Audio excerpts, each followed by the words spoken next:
The Confederacy of Dunces is described as, quote, a foot-stomping wonder. Many critics label it as one of the most funniest American novels ever made, and it found its list on BBC's top 100 of most inspiring novels of all time. Yet such high praise and appreciation was never around for the author John Kennedy Toole, who at the time only faced rejections and thought the book as a failure. So how did this book that was looked at as a failure and rejected so many times by different publishers become successful?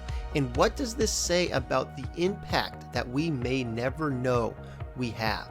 To fully understand this beautiful yet tragic story of John Kennedy Toole's life and creation of Confederacy of Dunces, it's best to go through the background of his life. Toole went to Alice Fortier High School in New Orleans, Louisiana, where he began crafting his writing ability and his lifelong devotion to the craft. All through high school up to college, he worked respective school newspapers and rather quickly switched his major from engineering to writing at Tulane University, where he would then attain a master's and pursue a PhD, fully committing his professional life around the specialty. This degree helped him become the youngest professor at 22 years old in Hunter's history, teaching English Lit. He was fully immersed, molding his skills as a competent writer and teacher that he then would utilize in the military and for the book.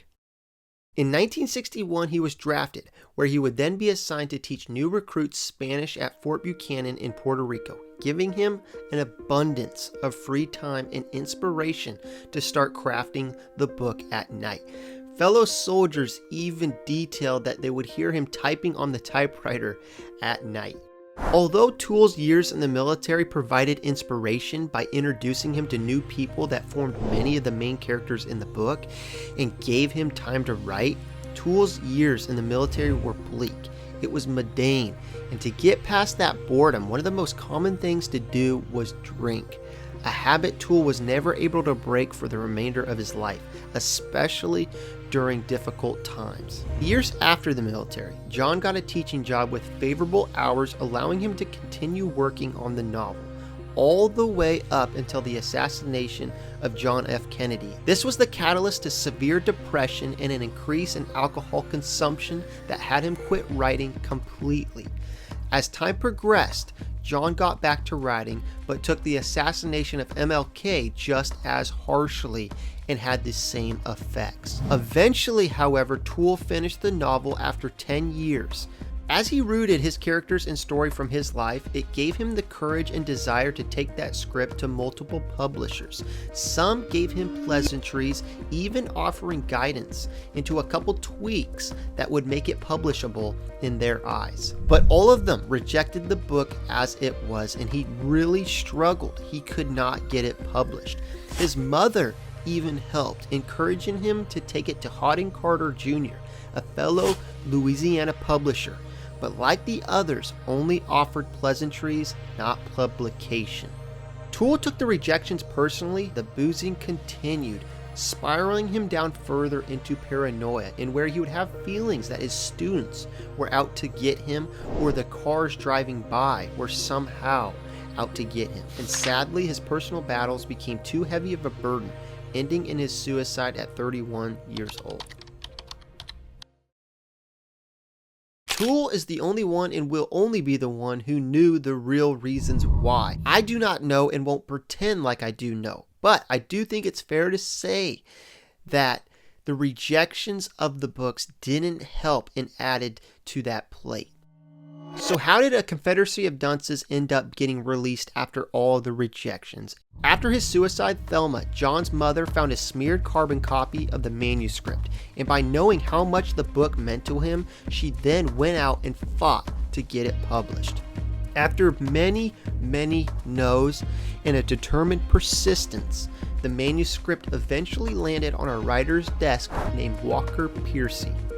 Walker planned on only giving it a couple pages, maybe even a paragraph of his attention, but those few pages led to one paragraph, to then reading the entire book, to not believing why he was even giving this book time, to not believe in how good it truly was. So much so that Walker took up the advocacy for it to get published, all the way up until 1980 when it was finally published, 11 years after John's death. It only took 1 year for the book to win the Pulitzer Prize in '81, selling around 2,500 copies in its first year, and probably would have sold more, but the publishers were not ready for it to be so successful that they didn't print enough books. Fast forward to 2026 and it is still making an impact and has sold over 2 million copies over numerous languages, something John has never seen and probably would have made him feel ecstatic or at least proud. Yet, all he got in return was suffering through the rejections. I mean, truly, at its source, it's a story of someone giving and never receiving back, and only really receiving negative side effects for it. It's an interesting aspect because giving just to try and help and not for any attention or praise is like the purest form of generosity and giving. And I feel like art in its purest form is that to some degree, and where you are giving something to the world in some way, and it shouldn't be about receiving something in return. John's story offers insights like Vasili's and where the main motivation should lie. It should mean something to you and then give it to the world. If it helps, it helps. But at least no matter what, it means something to you and you accept that. But the one aspect that I feel it really highlights is that we may never know the positive impact we leave behind. We may think that what we are doing sucks. It's not good enough, and have doubts about what we are doing. But when it comes to creating something or just living, trying our best to be positive, to be better to ourselves, and to help others, it allows the opportunity for an impact to be made. Hopefully feel a sense of purpose, because you may never know the impact one kind gesture will have on somebody's day, and then what that will lead to when they interact with somebody. You may also never know what challenging yourself and creating something may do for another person and the impact it may have and the impact it will have on you. So instead, I think one way to live is to try our best to accept yourself and try to be better and try be just positive source to this world. Find something you want to do and do it. Because if it brings something to your life, you may never know how it could help someone else. Thank you for watching. The next video in the series will be around Zora Neale Hurston in making the book Their Eyes Were Watching God, and where this one was released without her permission, but now has made a massive impact on the world. I'll see you in the next one.